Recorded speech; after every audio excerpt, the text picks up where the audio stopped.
Good evening, everyone, and welcome. Thank you for joining us tonight for this important conversation on behavioral health. Everybody's hearing me? Okay. A heartfelt thank to our mayoral candidates for taking the time to be here. Your willingness to engage on these issues means a lot to the city of Santa Fe, the people of Santa Fe, and particularly our behavioral health community. I'm Betty Cisneros-Shover. I'm the executive director of NAMI Santa Fe. We are the local affiliate of the National Alliance on Mental Illness. Our mission is to provide support, education, advocacy, and hope for all of those affected by mental health conditions. Standing with me tonight is our board president, Dr. Jonathan Gordon. A big thank you to our planning committee, Jonathan Gordon.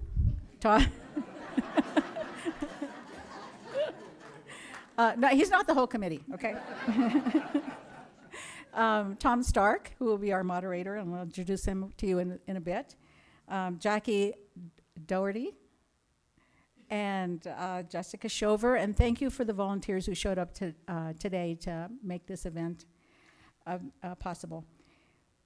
And we are deeply grateful to Reverend Talitha Arnold and the United Church of Santa Fe for hosting us, opening their doors, and thank you for your support. And now Reverend Arnold has a few words.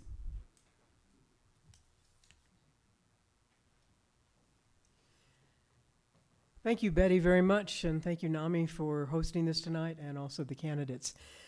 As Betty said, I'm the Reverend Talitha Arnold. I'm the minister here at the United Church of Santa Fe, and it is a delight to see all of you here tonight. One of the reasons we built and also expanded the church over the last 35 years is to provide space for community groups like this and for democracy in action. And we're part of what is known as the United Church of Christ. Some of our roots go back to those New England Protestants and their meeting houses, where they would get together not only to worship, but sometimes to listen and argue and debate and do all the things that one does in a true democracy. So it's great to have all of you here. Also, United has a special connection and interest in mental health issues. A member of our congregation, Pam Hyde, served in the Obama administration as the administrator for SAMHSA for a number of years, and also, right, give her a hand. And also, I was a founding member and have continued to serve on the National Action Alliance for Suicide Prevention, which is a public-private partnership that Pam had a major role in getting started. It started in 2010. So we're very glad to have all of you here, and look forward to the conversation tonight. Thank you so much.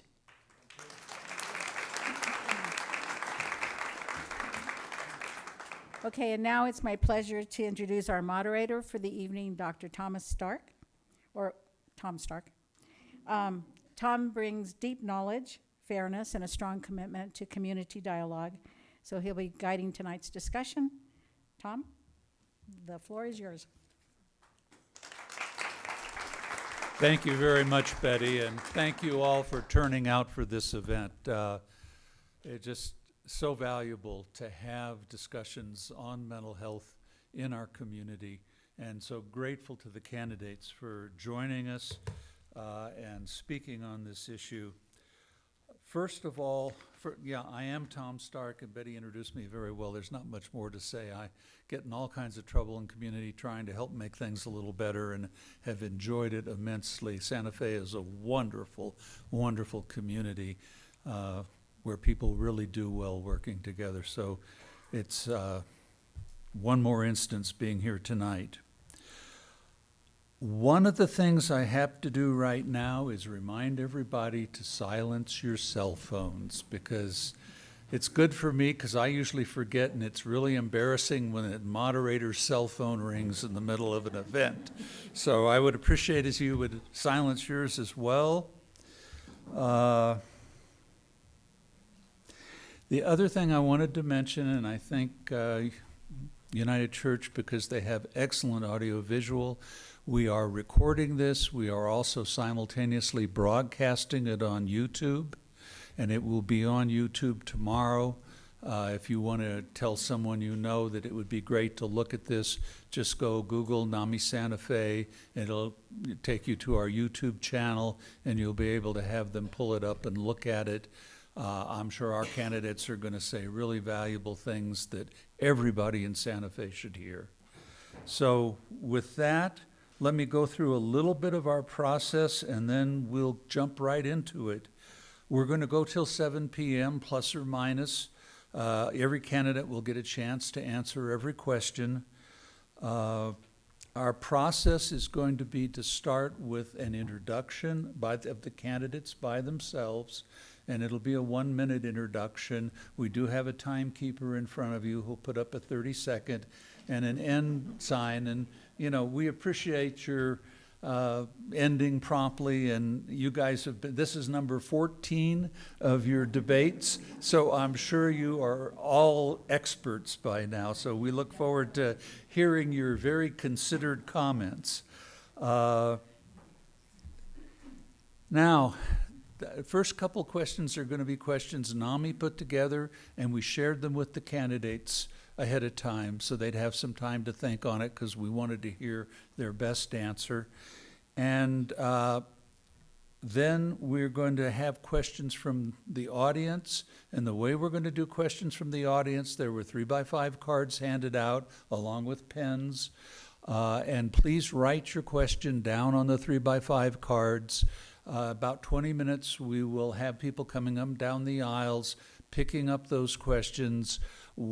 Betty and team will be picking a couple questions to ask live, and then we're going to collate the questions. We will transfer them to the candidates, and the candidates who have time and can answer us, we will publish on our website the answers to all the questions that got answered that we didn't have time to address now. So every one of your questions is important. We don't have time to ask all of them, but we're hoping to get some feedback on all of them, pending the ability of the candidates to get it done, because we are still only one of 14 forums so far, and there are more to come, I'm sure, and we greatly appreciate the candidates willing to do this. The last thing I wanted to cover is just to say a personal thank you to every one of you for running for office. Part of what makes America great is people like you with the commitment, courage, and effort to run for office. And I'm really, really personally grateful that I live in a community where people care about having the best possible leadership.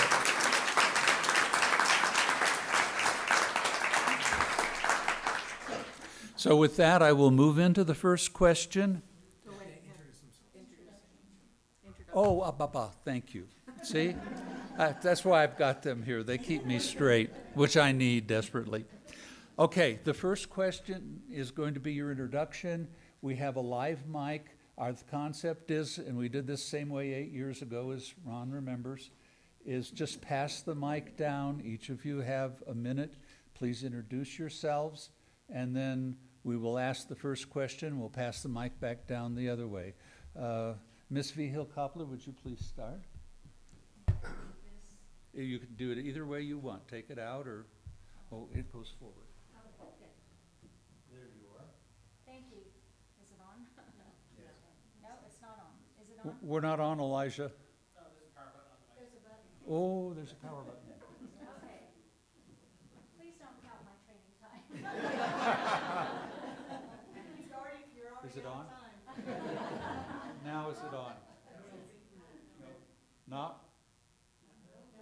Now is it on?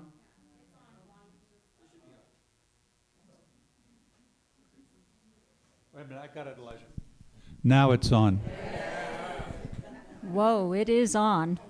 So thank you. Thank you for all you've done to bring us all together, and I appreciate being here. I'm so happy to see all of you because this is a very, very important topic. And I'll just get right into it. I come to you with an extensive amount of experience and a track record in leadership. I have worked for 2 governors, Bill Richardson and Michelle Lujan Grisham. Miss Michelle Lujan Grisham has endorsed me, and I'm very proud of that. I've worked for 2 mayors inside city government, City of Santa Fe, former mayors Art Trujillo and Sam Pick, and both of those mayors have endorsed me. I've also been, oh my goodness, are you sure you didn't count all my time? Okay, well, I will tell you more about myself in the upcoming questions. Thank you. Good evening, and thank you to everyone for being here. My name is Ronald Trujillo, born and raised here, served 12 years on the Santa Fe City Council from 2006 through 2018, 25 plus year at the New Mexico Department of Transportation, married to the love of my life, Amber Espinosa Trujillo. We have 2 kids who are grown, already out of college, doing their things. I look forward to the conversation tonight, which is very important. Again, thank you to NAMI for inviting us. Thank you to everybody here as well.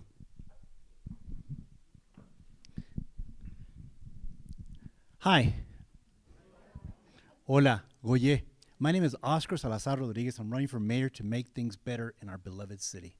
I believe I can do that. I have a lot of training, extensive training and extensive experience both in New Mexico, elsewhere in the U.S., also internationally. I believe in fact, I worked for some 8 years as an expert in the full spectrum of city services.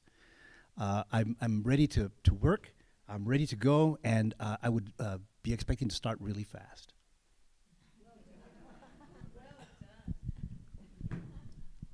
Hello, I'm Dr. Jean O'Dean, and I appreciate NAMI and the United Church of Santa Fe for hosting this event. Actually, it was good to get the history of, because I raised my family in Massachusetts. I attended the first Salem College. I got my teacher's certificate where Horace Mann started the public school system. So I went on to get my master's in education from the University of Massachusetts, as well as my doctorate in leadership. So I don't need training to be a mayor. I've taught organizations and institutions and corporations of leadership and organizational development, and I'm looking forward to be a woman mayor of the city of Santa Fe. Hi, I'm Taryn Nix. First, I just want to say thank you to all the service providers, frontline workers, people really doing the Lord's work, because if you have surveyed and talked to anyone in town, you know that mental health is at the top of everyone's list. I have a master's in social work. My mom is a counselor. It's near and dear to my heart. I have been your deputy land commissioner for the last 7 years, delivering good government. That means transparency, honesty, following the law, giving you record-breaking results. I look forward to talking to you about my plans to really dig in and address our mental health epidemic. Thanks. Hi everybody, I'm Letitia Montoya and I am a candidate for mayor. I started this journey 4 years ago, and as I have walked along people with mental health issues like our homeless population, people that I know on a day-to-day basis, but you know what? This is really important because when my kids were in high school, I learned about the homeless population with children. And so when you have 15% of homeless children, that is really a big issue that we must address. But I want to tell everybody, my husband, I'm glad he's here with me. It's Michael Segura. I was born and raised here. I'm a mother, a grandmother, and our Montoya roots go back, and I am a Montoya 17 generations. Thank you. Good evening, everybody. My name is Justin Green. I'm a county commissioner. I'm architecturally trained and a small business owner here in Santa Fe. That gives me a broad base of understanding the complexities that is needed to be mayor here, both from customer service levels, from the technical issues in housing, and from the governance issues. But I'm going to talk to you frankly about mental illness today and mental health today, because I'm going to start with I was a child of my mother had severe mental illness, and so I know many of the folks in this room have been impacted either personally or through their family, and I'll talk to that about that a lot today. Be ready. So I'm sorry. Thanks. Good evening, everybody. My name is Mike Garcia, and I'm running to be your next mayor. I grew up here in Santa Fe, went to UNM, got a master's degree in public administration, bachelor's degree in political science. I currently work for the federal government, work for a smaller agency called AmeriCorps. I also am a city councilor. We're in District 2. This is the district I represent, southeast part of Santa Fe. I've been doing that for about 5.5 years. Some of my priorities include public safety, affordable housing, building better basic city services, and modernizing government. I'm proud to say I've been endorsed by AFSCME, our fire union, as well as the New Mexican. So thank you, everybody. Thank you, candidates. Thank you for your introductions. All right, moving into the first question. In the 2023 Youth Risk and Resilience Survey conducted with a representative sample of Santa Fe Public School students, grade 9 through 12, this reflected very disconcerting statistics about the mental well-being of Santa Fe's youth. Findings include the following.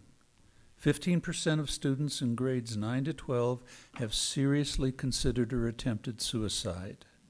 More than 21% of students report symptoms of depression. About 20% of students reported frequent episodes of mental distress. 13% of the city's high school students have been involved in self-harm. As mayor of Santa Fe, how would you work with our current mental health care system, area health care providers, and the leaders of our school system to address this major health issue? And if we could start, Mr. Garcia, with you. Sure. So first and foremost, as mayor, what I would do is begin to work in a collaborative manner with the providers, with the school system, city government, primarily to ensure that, 1, we're not competing for resources, 2, we're not duplicating services, 3, ultimately, we're working towards a common goal. And these type of issues, we need to ensure that we're working holistically, not only to support the young person, but the family. That means making sure our families are aware of these crises that are impacting our youth today. It is a crisis right now. For folks that don't have interactions or engage with young folks, this is a common occurrence every single day. And this is an issue where we as a city government need to ensure that we're providing the appropriate resources to the professionals, to the schools, and ultimately working to ensure that we can do everything we can to keep our young folks out of harm and get them the appropriate support services needed. When issues arise, we need to begin to be proactive and not reactive, in the sense we don't want to be taking action after somebody either tries to injure themselves or ultimately takes their life.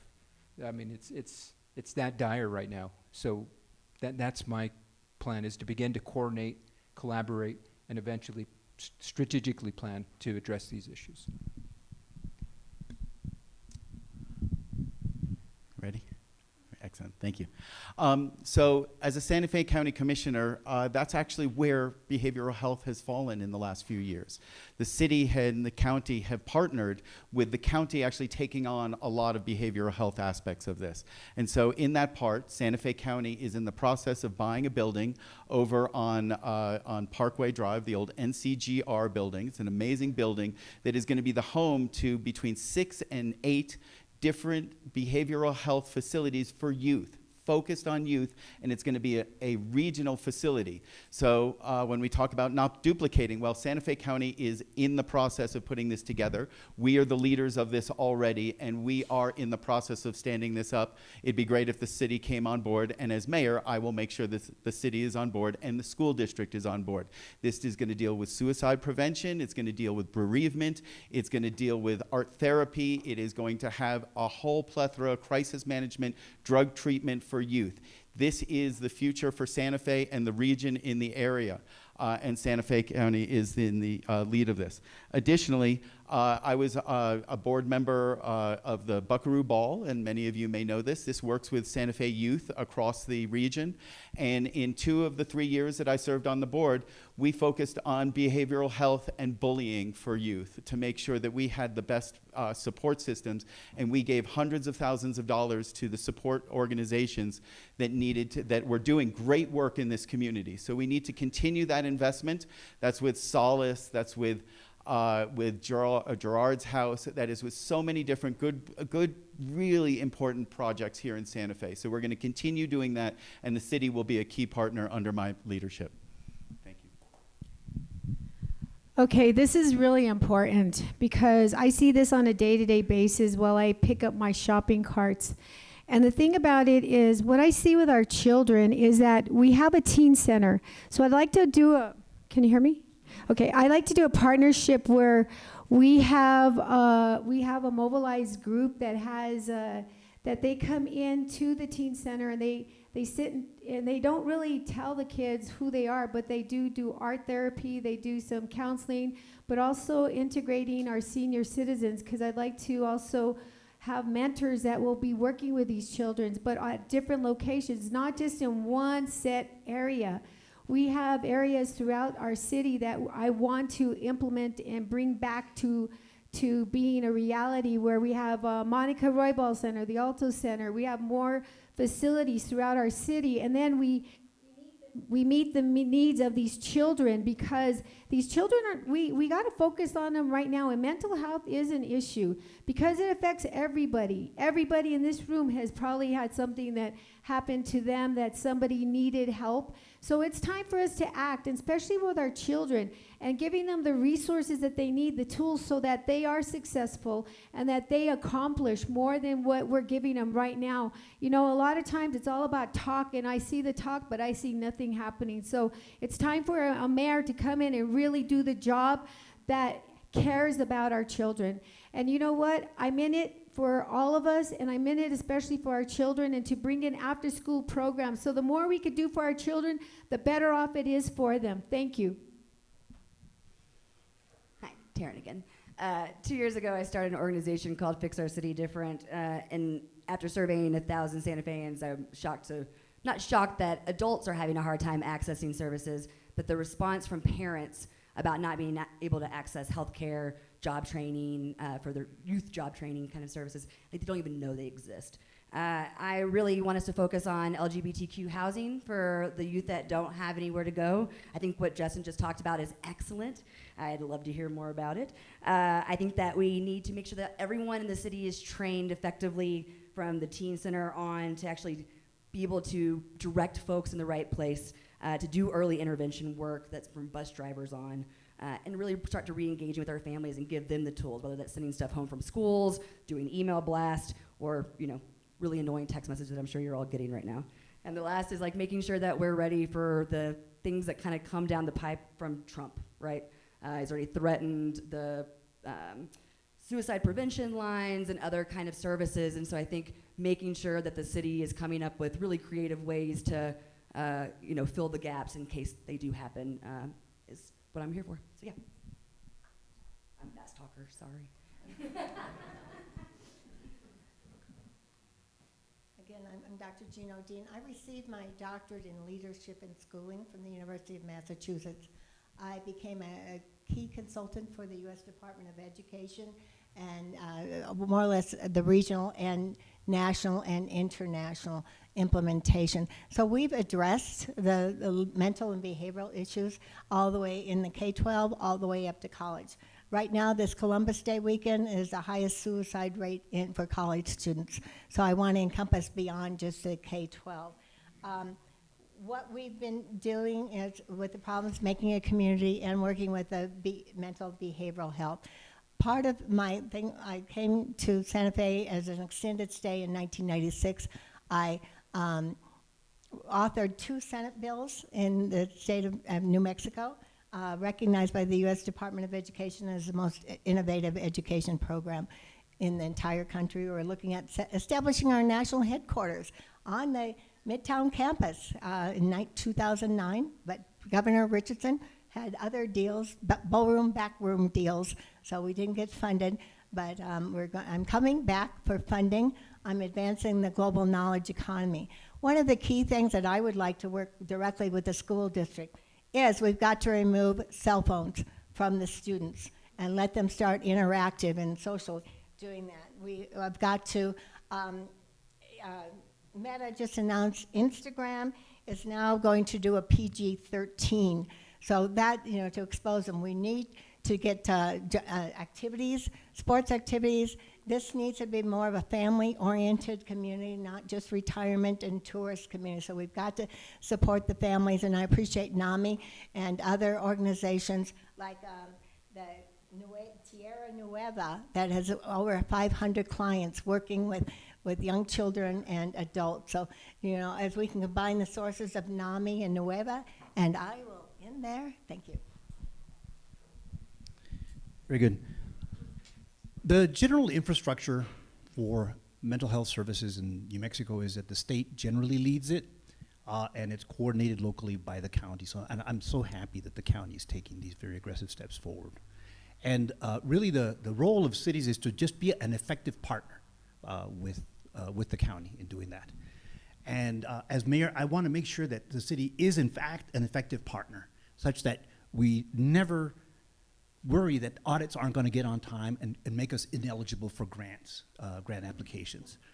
That when you budget something, that we stay on top of it, we know exactly how much is spent, and if it's bringing things, if it's bringing the rates, the things that we want to change down effectively. So we would be wanting to, I would be pushing for a budget that would say our goal is to reduce, say, self-harm among the students, that will reduce the number of people who need behavioral health services, who are actually getting behavioral health services, et cetera. And we would budget to that. There would be a local plan, and it would be very transparent about what we're trying to achieve, in the same way that we would increase or decrease or budget for street maintenance or policing, et cetera. That way the city will become a very effective partner in doing all of these things. And by the way, if I may add just two more statistics that at least alarm me in terms of the state that we're in right now. Drug overdoses more than doubled since last year, right? And suicides have grown almost 10% in that time.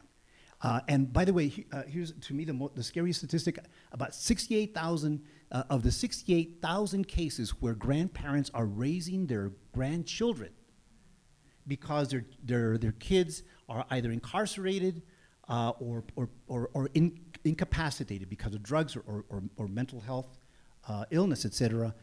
68,000, and the majority of them are in Santa Fe County and Rio Arriba. Those are our people, Primo.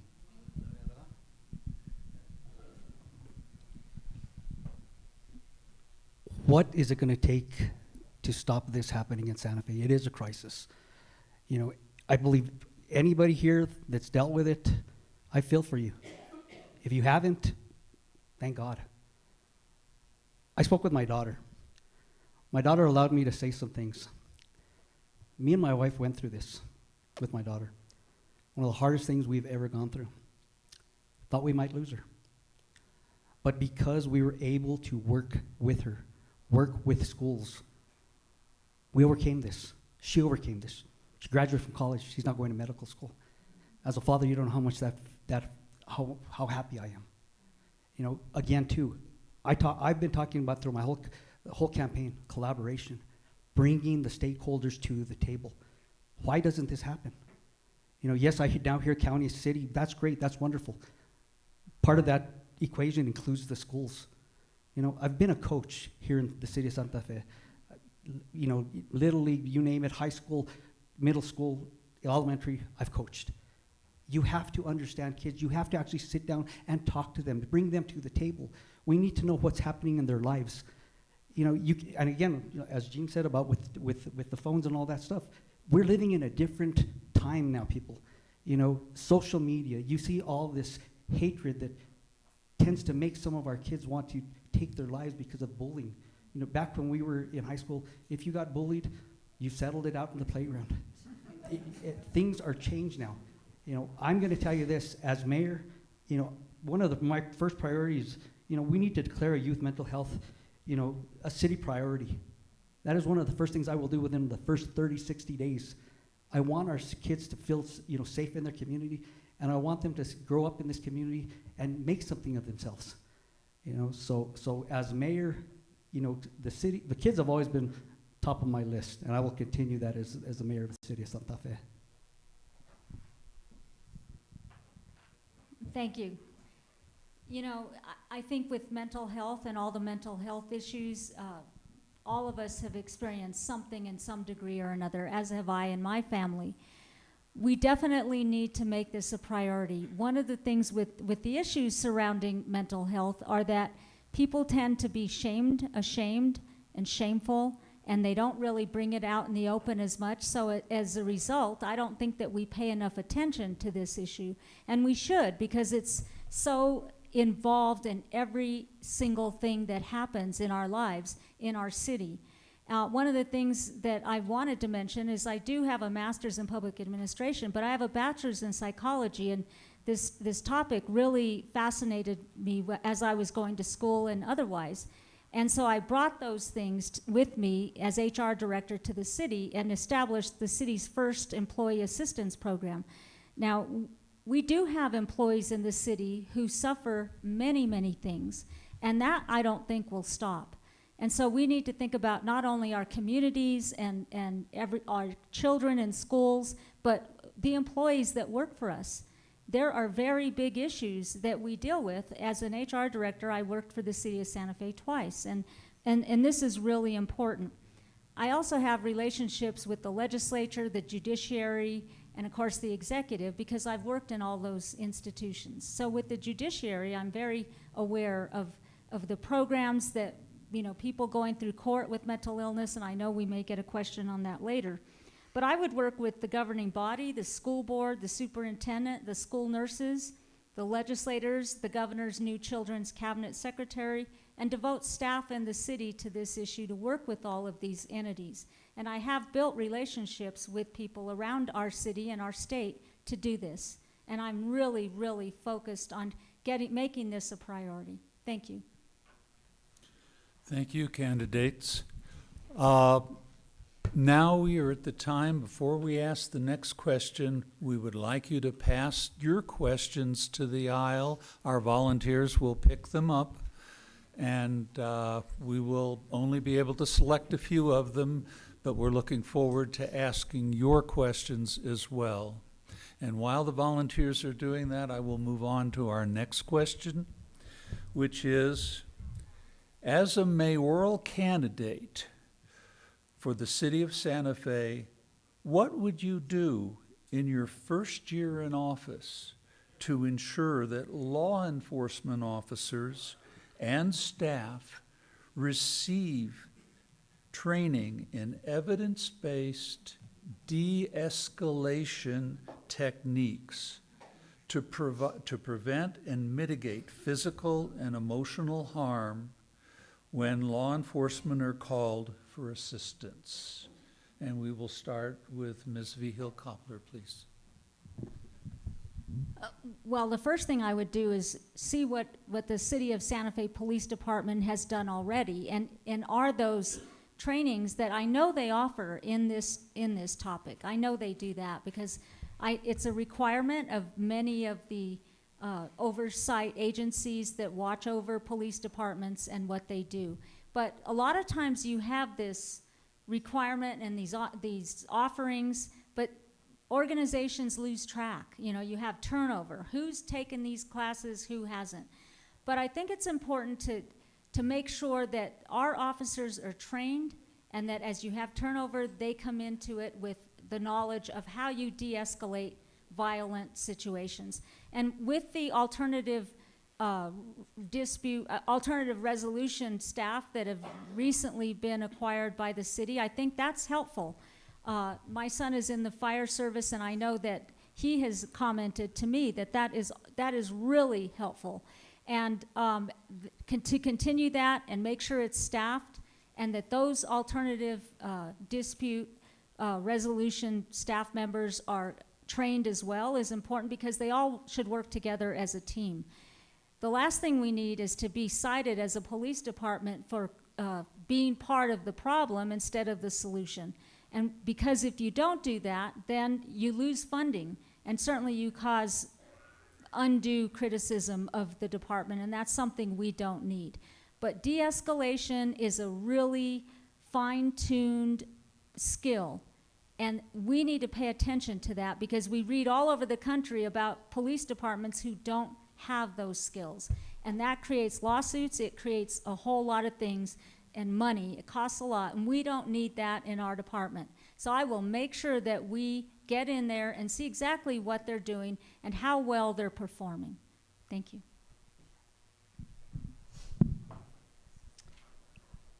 For 8 of the 12 years that I served on the city council, I was a public safety chairman.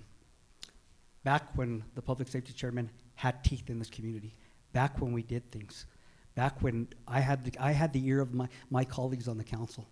That's what made my time on the city council, we were able to work together. We had a functioning city council that listened.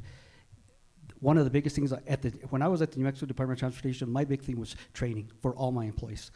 We did that as well at the city. We ensured that our police department, our fire department, public safety, they had the proper training. I will continue that as mayor. That is going to be top thing. We need to make sure, as I mentioned, the escalation that we've seen it throughout the country. We've seen what happens. I consider our police department to be top notch, but yet, unfortunately, we have some departments throughout this country where there are some bad apples. That will not happen in Santa Fe under my administration. I will hold people accountable. I will hold the chief accountable. I will hold officers accountable. But we're not going to get there. You know why? Because we're going to have officers that are properly trained and they're properly given the proper equipment that they've been asking for years. That's the unfortunate thing is this administration does not listen to the needs of what's happening in Santa Fe, especially with our police. We need to have a mayor. We need leadership up there. That's the problem that's lacking. Leadership at the top. That is one thing I will bring to this community. But again, too, I will make sure that this is a safe community where our police are seen throughout the city so that you, as the constituents, as the residents of Santa Fe, feel safe in your neighborhood and wherever you go, be it downtown, be it the south side, east side, west side. As mayor, I'm going to take care of the entire city, not just one section of it. We don't have to wait for the installation of the new mayor to move forward in this area. I would, next week, or as soon as possible, ask the council to move forward with that, to direct the police chief to train all of the officers in de-escalation techniques. I actually think that would be a great idea for the council. I would applaud that. I certainly would support that. I hope it's in place even before I get there. But even after I get there, among the things that I would be pushing for hard is to train also the staff on what a mental crisis looks like and what they do should they see it. The people picking up garbage, the building inspectors, the people maintaining the parks, et cetera. There's a lot of people circulating out there. The city has a lot of eyes and ears, et cetera. So if they see something like that, that they will know exactly what it is and what to do about it. And I think that would be just very effective training. I would also propose an alternative mental health crisis type unit that could be called on 24 hours should something like that come up. Depending on the frequency of use, we could get this. We could have perhaps more than one. We would just calibrate it according to what's needed at the time. And then we would also, again, be accountable to the citizens by saying, this is what we spend for that in order to raise or lower the incidence, say, of bad outcomes with a mental health crisis, et cetera. And this is what we've gotten out of it. And you should be expecting monthly, periodic reports on what that statistic is, and is it going down? Is it going down? It's not just a matter of just spending money on it, but actually asking, is that strategy working? Is that strategy actually having the effect that you expect? And that way we're able to follow it every time. Am I okay? All right. After my 2 Senate bills in 2009 and 2014, I was recognized internationally as a global knowledge economist expert. So I went to South Korea to work with the heads of state when they reorganized their whole government for the global knowledge economy. From that, I've been able to secure gold-based funding. So I'm the only candidate that's coming to you as taxpayers that are going to be hit with bonds and taxes that I have funding to do projects. I've offered to double the police force with my funding, and also outreach officers that are certified and trained in psychotherapy. Now, I'm also a systems thinker, and I've been known as a wild card here, and now the Santa Fe New Mexican has declared me as a long shot. So I'm going to stir up another hornet's nest, okay? So as a systems thinker, I've been looking at this homeless shelter thing. It just does not make sense for the city of Santa Fe because I've been away for a decade and how much has changed. I've done the research and discovered at the last meeting of the city's Breaking Barriers event, it was disclosed that the homeless shelters and the city is backing this up of a discriminatory, unlawful vulnerability index screening point system. And Chantel of New Mexico Solutions, I just met her at the reception. She can back it up. It is illegal. And what's happening is their priority are felons, drug, alcohol addicts, and the mentally and physically afflicted. The locals, there's no room for the beds. There's no room for the teenagers that are going through mental crisis. There's nothing. The locals are at the bottom of the rank if you're not in the program. And we are going to go forward and investigate this. The city council has just approved the Agape House that does this, and it's got to end, and we've got to protect the locals. Thank you. So de-escalation training and a whole lot of other trainings are required by state law. They have been required by state law, at least as long as I've lived here. When I first came to Santa Fe, I got put on Santa Fe Safe with Esperanza and Solus and all the kind of first responder or service providers like doing the first line work. And the reason why the trainings were happening then was because of, she was a lieutenant then, but it was because of Michelle Williams. She not only did the trainings and required those officers to do those trainings every year, she did them all around the state for other, units. So, we lost Michelle. I mean, we didn't lose her. She's at Consuelos. But we lost her out of the police force. And we've never replaced that kind of passion and dedication to training. I think we need standard operating procedures within that department. I think that it has to be a checklist that you have to do those trainings. And we should figure out creative ways to make sure that the trainings are really working before they're actually put into the field. Because I'm not convinced that even the ones that have been trained are de-escalating correctly. I want our training captains back in their captain spots and not on our alternative response units. Our alternative response units should be doing the boots on the ground work. They should be a social worker, an EMT, and a cop that aren't captains, which they are, a lot of them are right now.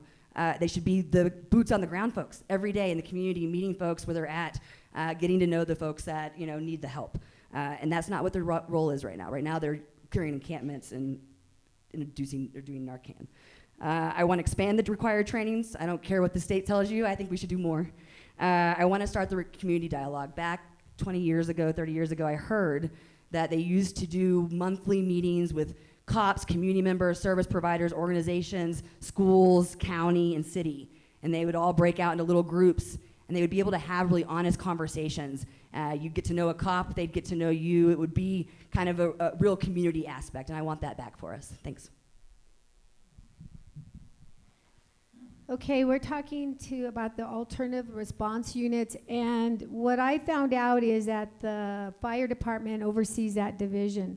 So we need to see how we can get it transferred into where the police department, because we need to do more training. And I'll tell you, we need it, because when I'm out there and I see that there's a young man with a knife and he gets shot, that's probably a big issue, because now we're going to get sued because we didn't take the time to train our officers. So within that training, I want the officers, I want paramedics, and I want a staff member that has the certification to do the training, to do the de-escalation, because that's the biggest issue right there, is because if we don't work with someone that already knows how to handle that issue, we'll be making the same mistake over and over again.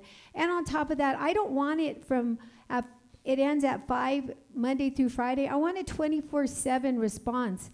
And then on top of that, if we do this training, then we're going to start, these individuals aren't going to be taken to jail. They're going to be put in a program for mental health issues, because a lot of these people do have mental health issues. And so if we start thinking about that kind of philosophy, is de-escalating them with professionals, getting them to treatment, then we're going to see so many things that are going to come out that are better for all of us. And the thing about it is that we need to have mental health court, so that when they go in to get whatever treatment, that person knows what to implement to give them in order that they could be successful to complete the program and to come out at least feeling somewhat better, but long-term care as well. So this is an issue that never will go away, but it's how we address it and how we fix it and how we continue on the pathway for the future. Thanks. So part of electing somebody for mayor is we all talk about what we will do, and that was part of the question here, but is really what have you done in the past, right? Because that proves that you're able to do these things. So to give you an example, a couple of things that I've been working on and am in the process of doing. So we have Senate Bill 3 that passed last year, and they're enabling that right now. So Santa Fe County is in the process of standing up the mental health court that Letitia mentioned here. We're working on that, and we're very active in making sure that that is stood up in a way that serves our population. Additionally, when we talk about the ARU, the Alternative Response Unit, that is now housed, as she mentioned, under the fire department. They don't want it. They don't want it under the police department either. It belongs under the community services department, and community services is the right place that it should go. So as mayor, I will give it a home under community services. But more importantly, we need to expand it, as she mentioned, to 24/7. But how are we going to do that without impacting our budget? So at the legislature, there are programs to train fire departments, and they help you expand your fire service by creating training funds and up to 3 years of wages. And so we need to create that, and I've already spoken to a number of delegates at the legislature to start working on this, right? So that in the 30-day session that comes up, when you ask, what are you going to do in the first 30, 60, 90 days? I'm going to go have a bill at the legislature to fund the expansion of the ARU unit. Additionally, we're going to also change our training manuals. We're going to enforce red flag laws. And then lastly, the one-door campus. We need to build a one-door campus, and I see Sister Jean over here. We've been working together on developing a campus similar to the Haven for Hope in San Antonio. This is where we can take people that are in mental distress and take them and have them a safe wraparound place to make sure that they can get back on their feet and receive the treatment that they need. Thank you.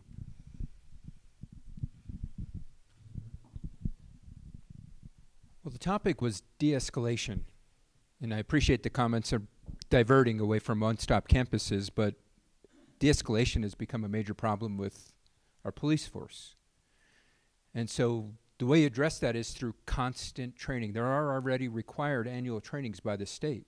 And the way I look at it is, how does an athlete become a gold medal athlete? By constant training. How do we ensure that our police force has the skills to effectively de-escalate a situation? Constantly training them. And that's how we will ultimately build a robust police force that we will feel confident that when there is an individual with a mental health crisis, that they are going to be responded to in a safe manner. That's the priority. That's the outcome we all want to achieve. Now, how do we get there besides training our police? It's ensuring that we have an alternative response unit that is ultimately well-equipped, that can not only address the situation at the moment, but long-term. You follow this person through their process. Because a mental health crisis doesn't stop at that moment. It continues on through that individual's life. And so that's where it's important that we begin to have that continuum care for these individuals.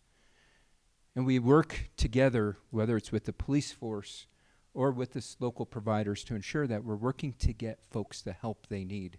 And we're not working to put police in situations where they're essentially, right now, they're trained to shoot first. How do we get them to provide care first? And so another thing I'll implement is, it's already on the books, is a police oversight board. Right now, the mayor in this moment could appoint folks. That's one thing I will do, is not only appoint folks to this board, but build a robust board that ultimately works to support our police force. Not look at it as a disciplinary process, but look at it as a board that is going to build a strong, robust police force. Very much. There we go. Sorry. Was off there for a minute and then did a little too much. Okay, we have one more question, and this is actually 2 or 3 of the questions that came in from the audience, and one that NAMI had prepared all sort of hit at the same thing. And so I'm going to use the NAMI question to get this issue before the candidates. NAMI Santa Fe members of the public, and mental health advocates have heard repeatedly from our residents that securing access to mental and behavioral health services and providers in our area continues to be extremely dangerous, or difficult. Sorry about that. Hopefully it's not dangerous. That's the whole point of this. Oh well. So much for my job as moderator. Here we go. How specifically would you improve access to care to make a meaningful improvement in access to such services in our community? And we will start again with Mr. Garcia. I believe you have the microphone. Yes. So it all starts with securing funding. The majority of funding that provides resources for this type of programming used to be SAMHSA. SAMHSA was a leader on the national level. Unfortunately, this current administration doesn't think that's a priority, which is very, very disappointing. So now it's incumbent of states and counties and cities to supplement that funding. That doesn't mean the need goes away. That just means we can't rely on the federal government to help us supplement. So that is where, as mayor, I will begin to reprioritize and ensure that any loss of funding is immediately supplemented. And not only supplemented, we need to ensure that the resources that are currently being provided are at a maximum level in regards to the impact.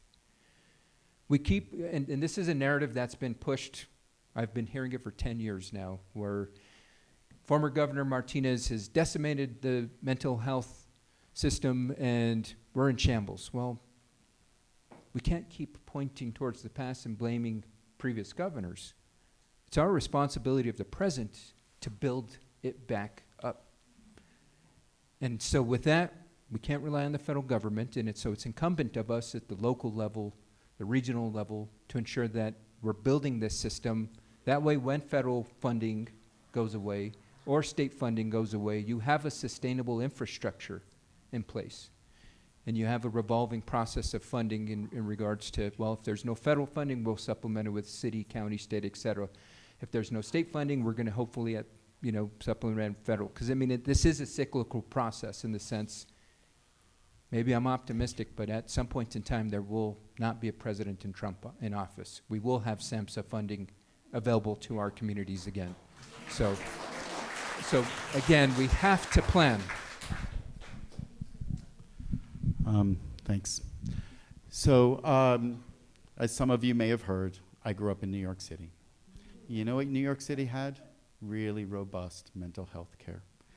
So my mother, when she was raising me, had that, right? She could be easily institutionalized when necessary. So I grew up for months on end, either at families' houses or friends' houses, or ultimately I went away to school because my mother couldn't handle that. When my mother moved to Santa Fe, that was the beginning of the end, sadly, right? So this is really what I feel here. I'll get to the punchline. It's not a punchline. My mother committed suicide here because she didn't have the help that she needed here. And we're all feeling that in this room with that crisis that can happen and can really just impact a family in an instant, right? So we have the 988 number. We can work with that. We can train we can start a program at the community college to start people down a career in mental health counseling, and so to broaden that, so we have that across our community here. We can also educate everybody here, right? It is really difficult if you don't know where to turn And so we need to make sure that everybody, NAMI, you guys do a great job, but we're only just scratching the surface. And so I recognize that. I know it wasn't Governor Martinez. It was long before Governor Martinez. We've had this problem. She just made it much worse. So hug your loved ones. Tell them that you're there. Thanks. Yes, this problem started with Reagan. He's the one that did everything back when he was the president of the United States, and so sad that he did that. And then it continued on with Susana Martinez, and so now look at us right this second. So my goal is access to care in our community. So it's a 3-step level. First, I'm incentives. How do we get these providers to want to help give the services? So how do we bring in like counselors, psychologists, psychiatrists? Well, let's look at how we can help them with their student loans. So that's the first step. The second step is that we need to integrate. We need to bring in behavioral health products. Like we need to say affordable.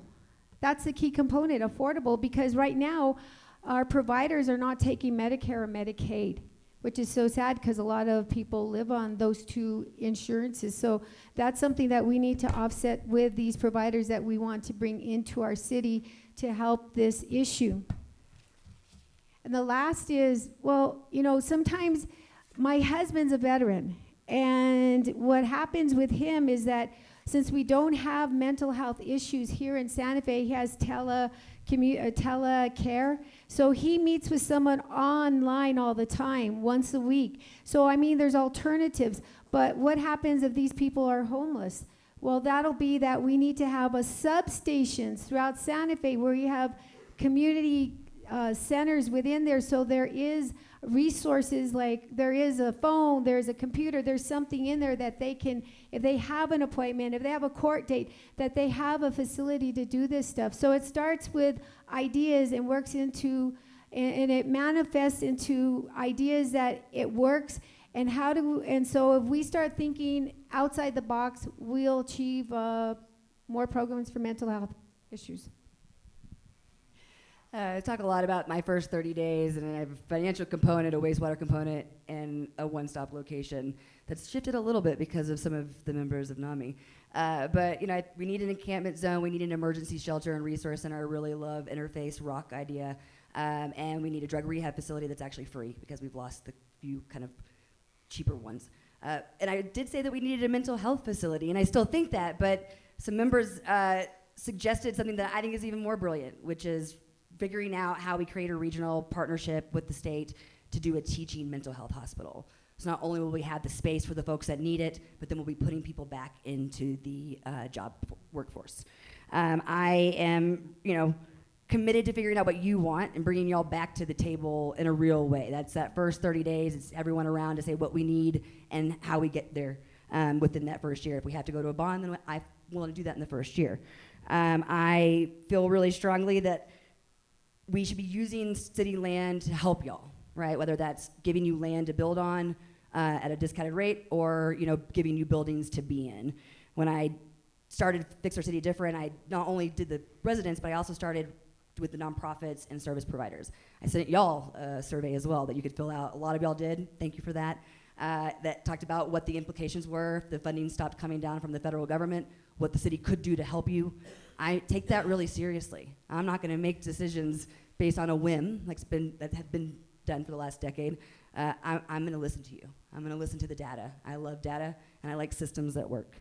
I think we need more caseworkers. I want to expand that Connect program with the county more than anything and make it work the way it's intended to, along with that mobile unit. And like I said, for me, it's just maximizing city resources in a way that helps you. Thanks. I'd like to reiterate that I do have funding for multiple projects. I do have a flyer there that's listed, and one of the top ones is to build a recovery detox clinic, a homeless residential center, and a workforce development facility, so we can give career paths with the homeless and detox, and coordinate a mental and behavioral headquarters as well, working with NAMI. I had the opportunity to meet with Southwestern College out off the airport, and they have the Tierra Nueva Counseling Center. And they have over 500 clients that they're working with, and I would love to see a collaboration between NAMI and Nuevo. They have 6 acres in the back, and they said, I went there today, they said, can you envision? I'm like, this is the perfect place for the recovery clinic and the mental health, because I appreciate the preliminary meeting with you as well, because I did research on Minneapolis, the capital, mental health, because they do certification programming, so it reduces the cost, because it is cascading down to the mental and behavioral health. And do I have a few more seconds? Because I'm going to drop another hornet's nest. I'm going to revisit. One of my key things is at the Chamber of Commerce, we've got to deal with the Jordanian and Israeli cartel that's taken over our plaza. And with their knockoff Native American jewelry coming from China, the Philippines, the Middle East, they're drug trafficking and sex trafficking. And for the city hall and the city councilors and the county commissioner still issuing business licenses to these Jordanian cartels, that's impacting the health and well-being and the mental and behavioral health in the citizens of Santa Fe. It's deplorable. And the police have to enforce it, because from a systems thinking, it all is a burden on our mental and behavioral health and our safety and well-being of our citizens. Thank you.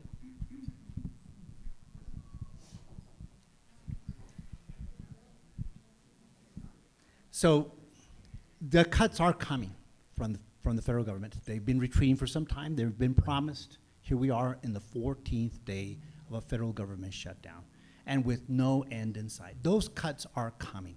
So a big question is, how are you going to replace, not if it's going to happen, how are you going to replace those resources? And so that means taking it from the budget. And the budget certainly is tight, but let me give you some very basic statistics on the budget. In Santa Fe, apples to apples, we spend about $4,300 per capita for the services that we get, not including the utility services. In Albuquerque, they spend $2,500. $4,300 to $2,500, and the services are about the same. I don't know, I compulsively look at the services, and they seem to be here about the same, maybe a little worse, et cetera. So there is some room there, but you have to know what you're looking at in doing budgets. And so I have prepared City of Santa Fe budgets. I'm currently the Chief Financial Officer for the New Mexico Finance Authority. I manage $3.5 billion worth of assets. I have not just voted for budgets, I've actually drafted and executed and then reported and closed out the year after with budgets. So I would be using those skills to make sure that any cuts that come from the federal government are replaced. And then the other thing I would be pushing for, and I think this is vital, and I think this is at the core of a lot of the stress that our community is feeling right now. To me, the growing incidences of bad mental health outcomes in our community are because of the stress that the community is feeling right now with not being able to afford to live here. Families disintegrating or moving to Rio Rancho or to Pecos, et cetera. Aunts and uncles and grandparents separated from kids who with attention that they would otherwise give them. Anyway, I'd be doing a lot about housing. Well, I'm about fiscally responsible. We're going to walk in there day one, and we're going to do a forensic audit. I don't know if many of you know what that is. We've done it at the DOT. That is what the smart way to do, because we go department by department, line item by line item. This next budget's already done. I'll be in charge of the 27 budget. But by doing this now, we're going to see where we have funding, where things are working, where things aren't working. When I was on the council, I found $5 million that had just been sitting there for years, and I was able to get four brand new snowplows for the city. That's what happens when you understand a budget, when you know a budget, you can look at these things. You find these fine details. That's what we need to do here in the city of Santa Fe. We need to make sure that we know where our funding is, what it's going to. As a city councilor, that was our job. That was our job, being fiscally responsible with your money, you, the taxpayer money. That is what I will continue as mayor, and that is what I will work with our city council so that we pass budgets. We don't have late audits. 12 years I was on the council, we didn't have late audits. Because we were a sound city council, we had a mayor that knew how to lead. That is what I bring to this community. I will be a mayor that leads, that understands budgets, that knows what to do. I want my city councilors to succeed. Because you know what? That's a reflection of me as mayor. When you succeed, you make sure that everybody here in the city, is being taken care of. That is what we need to do. We need to leverage our funding, find that extra funding, because that's exactly what it's going to take, to move on with this community and with mental health, and how we find ways that with that money we can leverage it with the county, with the state. As it's been mentioned, we're in for some hard times over the next few years. But under my administration, we know what we're doing, and we're going to be able to make sure that Santa Fe rides this out. Thank you. So I'll give myself a feather in the cap as well. When I was at the city of Santa Fe, we managed the budget. I was very involved in that as human resource director, and with Mayor Pick, we functioned as a team. When we managed that budget, we prepared the whole thing. Our audits were on time, and we also won national awards. We got asked to go visit other cities around the nation to tell them, how did we do this? How can they be part of a winning team? And so we brought home these wonderful crystal trophies, if you can call them that. They were beautiful. And I did learn that Mayor Weber threw them in the trash. So be it. But, we do need to plan for what's fiscally coming and what is happening now. But getting back to the question that was asked, we are not going to get anywhere unless we get to solving some of the root issues that are behind this question. And what I will do is work with the governor and the legislature to bring this issue to the forefront. It's a sad state of affairs when you don't have enough doctors to treat patients, and when patients don't have their insurances covering, if they even have insurance, when they don't have them covering the bill, because some of these, according to the question, require only cash, some of the mental health providers. And that's just wrong, because it's just wrong, and we need to fix it. So I would work with Christus, Presbyterian, and Nexus, the local hospitals, to help them recruit doctors, to maybe offer incentives. Would also work with UNM. They have got a robust program for getting and recruiting students to become doctors, nurse practitioners, physician's assistants, and work with I might have said the Department of Insurance, but the hospitals, the medical board, and all of those who have an interest in this, and work on our housing so that we can house our doctors once we recruit them. Thank you. And thank you, candidates, very much.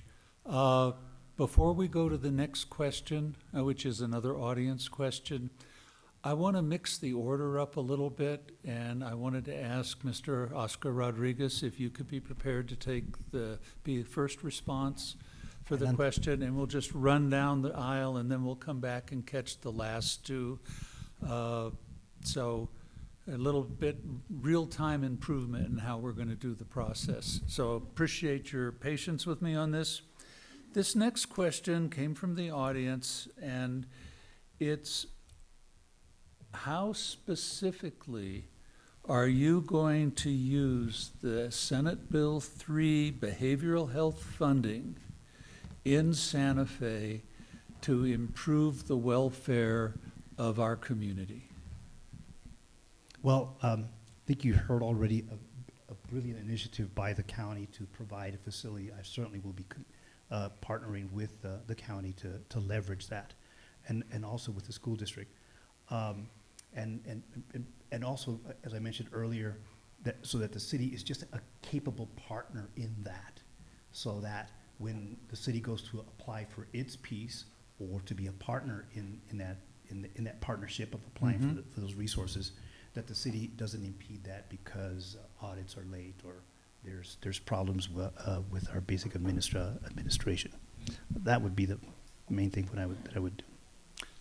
Appreciate that. having 2 Senate bills in the New Mexico legislature. I've learned my lessons. So with the federal government shutdown and the cuts, I mean, they've just cut in special education with the Department of Education. We can't rely on federal government. And at Cascades, we can't rely on the state government. I reiterate, I come with funding. I'm offering to do a co-opetition model with my fellow candidates. I have the funding, we just need to pool our sources because we could address the funding from everything from the wastewater treatment plant that's going to cost taxpayers $600 million to replace to dealing with mental and health and education. We've got to take care of our children. New Mexico's at the bottom rung on 49th and 50th. It plays out in domestic abuse, mental and behavioral health, so we've got to coordinate, but definitely not rely on any Senate bill, any state funding. The funding is here. If elected, I will be providing the funding and coordinate with my candidates if we do a co-opetition model instead of a competition. Because, you know, even though they're experts in saying we're city councilor, we know how to do ordinance and budgets and things like that, you're going to get hit with another bond and tax. So you as voters have that choice. You're going to be tax consequences or actually get real funding that's gold asset based, and as the gold keeps coming up, the more funding I can provide. Thank you. So the city's never been very good at taking advantage of free money or discounted money, and that's not just in this arena. This is in housing, wastewater. I agree with Oscar on that one. Like, that for sure has to get fixed internally to make sure we're streamlining processes and actually getting things across the line quicker.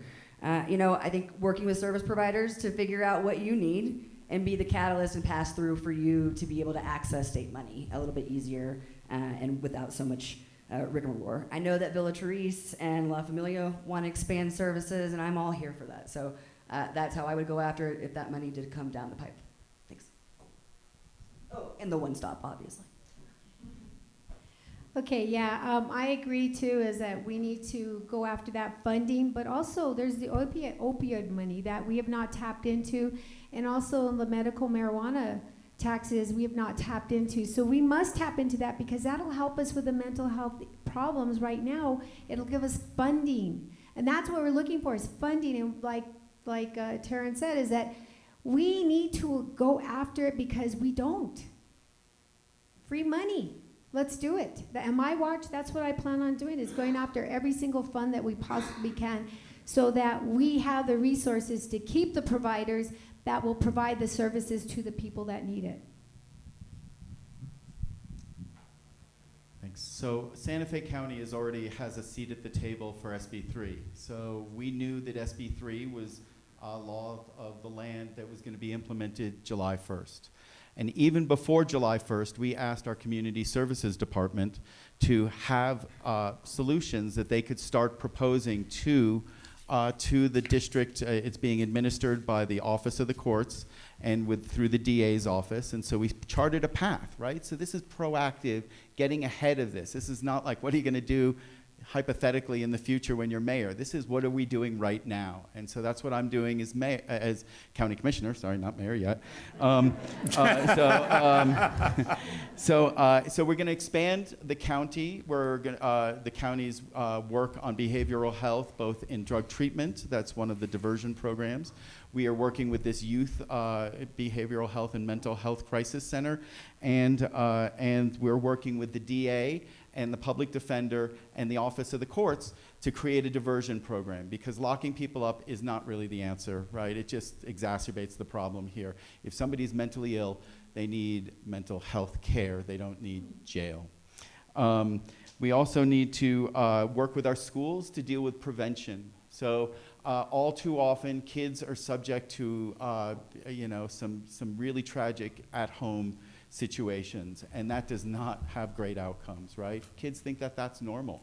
And we need to be able to give mentors and great opportunities for people to take a different track and understand that this multi-generational abuse situation that happens has to be stopped, and we need to work with the school district to do that. And then, as I mentioned, we can work with our workforce development folks at the community college to help the whole aspect, the whole spectrum, have folks to be that first phone call, that first person, that family caregiver. I thank you so much. And I don't know if this is the last question, but please, everybody, if I triggered something, I apologize. And if you needed help today, please go talk to these people. They're amazing. Thanks. Well, I know we have a lot of advocates that helped get SB 3 passed, so thank you for opening up this opportunity to not only our community, but to our state. This is a tremendous opportunity before us. Now, what the city has to do is ensure that we don't let it slip through our hands. And this is where it's critical that we begin to coordinate with the service providers to immediately understand the gaps. That's first and foremost. There are so many gaps in services that we need to fill in those plugs. Then we can build the pipeline for a robust workforce of what we would call build our own. We build our own workforce here. We can't rely on recruiting doctors from coming elsewhere. We need to build our own workforce here. Now, we keep talking about this one-stop shop for our unhoused community. We need multiple one-stop shops in our city, not just one, multiple, because this is an issue that we cannot just turn into, and this by no means is disrespect to Interfaith or any partner, but another Pete's Place where we have a congregation of issues. We need to ensure that we're taking the services to people where they're at. That's the priority. We cannot tell folks, come to us, come to this one location and get help. We need to take the services to the people. And that's mental health support services, substance abuse services, job training services. This has to be located all over, because when you're in need, it's going to be hard for folks to get from one side of town to the other. We need to ensure that folks have equitable access to these services. So that is a priority as well, is ensuring that we're going after the money, we're building this robust system, that ultimately we set tangible parameters in place where we can see the impact. I think that's the goal, is we need to ensure we're seeing the impact in our community. Thank you very much. Let me go to the microphone.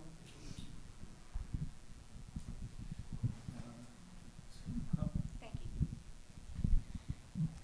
The first thing I would do is certainly study the bill and make sure what exactly all the requirements are, because as you know, the devil is in the details. And so we've heard a lot tonight. I'm not sure for my own self that I know exactly what this bill requires and how it will work. But I certainly would be very, very studious in learning what is the city's portion, if anything.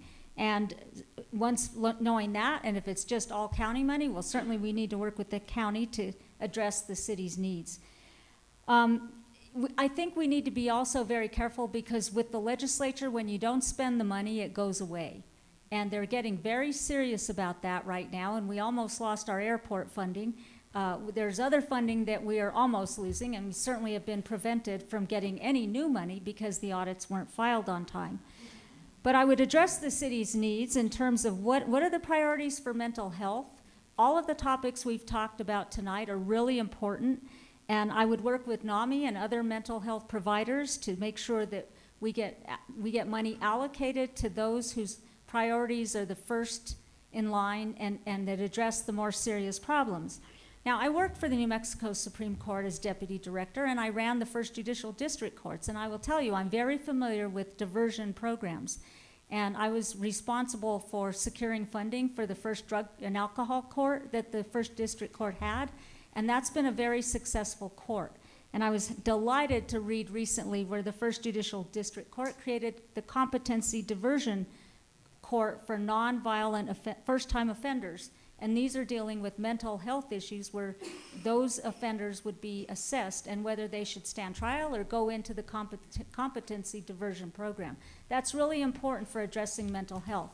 One of the questions here tonight was, how do we keep mental health people from getting into the judicial system? And these are ways to do that.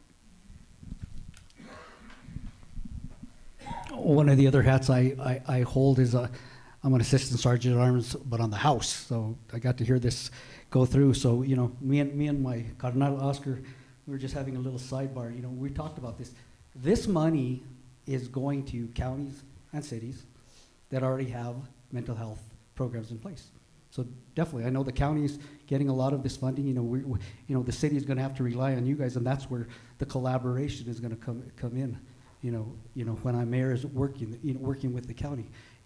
Again, too, these are the things we need to look at, is working with our state legislatures, so that and working with other partners, NAMI, our different organizations here, so that we get this stuff going, so that we get these programs started, so that we can see this funding, so that we don't lose it. As was just mentioned, the city loses a lot of money because they don't jump. They haven't done it. When I was on the council, we almost lost funding, LGRF funding. Thank God I oversaw it. I was able to stop it. But again, too, if you don't understand the state legislature, if you don't understand the way funding goes, you lose funding. The governor will pull it. I've seen it done many times, and it's unfortunate. These are things I want to ensure that we don't lose this funding. Again, too, I want to go after grants. I love grants. And even though the problem we're having at the federal government, there are still those grants out there. Millions of dollars gets left on the table. I'll give you just one example. You can drive down Zia Road and all that. We had it, we did medians on there. How did we do that? I found a grant during the Obama administration for landscaping. I'm going to make sure that we have a person on the public safety side and on the city side that are constantly looking for grants, because we can leverage that in funding that we get from the state legislature. But again, too, Justin, we are going to partnership with the county and all that when I'm mayor, and you're still county commissioner. Oh, I love optimism. I want to thank the candidates for your considered comments.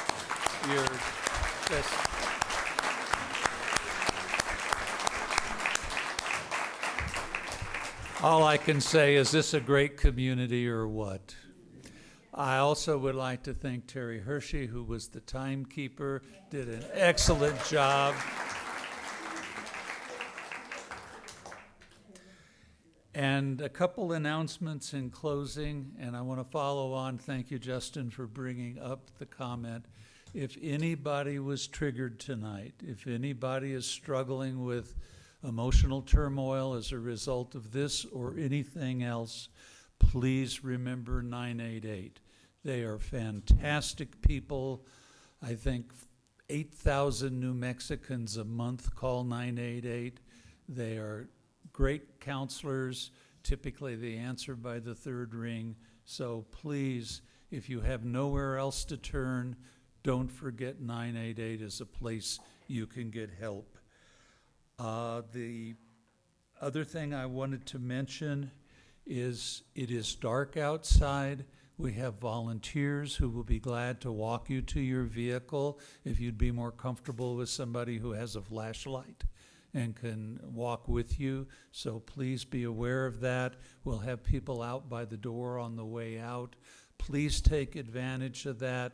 We want everybody to get home safely. And then my last thing, which two last things really. One, I'd like to thank you, the audience, for turning out, really, and you should give yourself a hand. Because, democracy works when people are informed, educated, and they speak their minds, and we are grateful you were here tonight. And my last plea is, we're told that only 33% of the electorate is going to turn out for this election. Please, everybody in this room, if you are legally authorized to do so, vote. Thank you.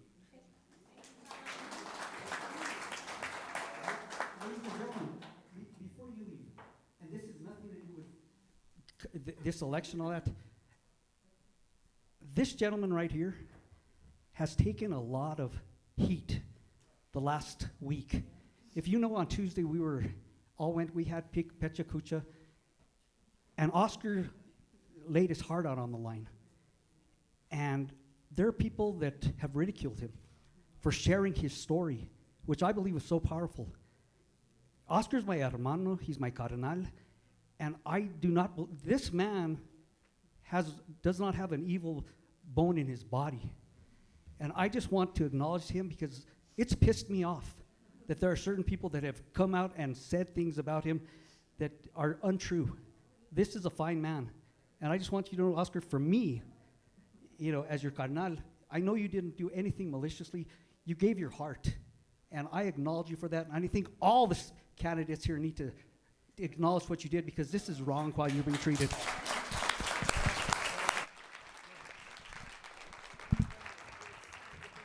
Thank you all and good night.